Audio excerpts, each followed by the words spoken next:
Дизелот рипна, но за среќа останатите цени се држат. Тоа што ме плаши е чувството дека ценовниот удар сепак се приближува. Власта има механизми како да се спротистави. Може да прогласи кризна состојба, да интервенира во акцизите и ДДВ-то, па дури и да чепне во државните резерви. Значи план има. Не сакам да навлегувам во она што го бара СДСМ, од типот на целосно намалување на даноци за храна и слично. Беа на власт и видовме што направија за време на ковидот и Украина. Поважно им беше марихуаната од колку економските мерки. Тоа што ме плаши, се оние ќе ги наречам воени профитери, кои едва и чекаат ваква шанса да ќарат некој денар повеќе. Нив кој ќе ги запре. И ова го зборувам од искуство, зборувам за истите оние кои ги качуваат цените за време на кризата во 2008 година. Војната во Украина, короната и слично. Симптомите нели ги видовме вечерта пред да поскапе дизелот.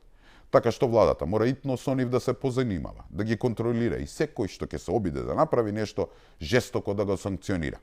Инаку џабе ќе ни биде раст на економијата од 3,5%, раст на градежништво, изградба на патишта, повисоки плати и пензии, кога наместо ефектите од овие мерки да ги почувствува граѓанинот, на крај некој бизнисмен да си ги наполни џебовите. Да не се разбереме погрешно, вистинска опасност за вивнување на цените постои, посебно ако конфликтот потрае. Но исто така ние живееме под опасност од страшна злоупотреба. Тоа на што треба да се работи е да се спречат таквите обиди уште сега, пред да фатат корен.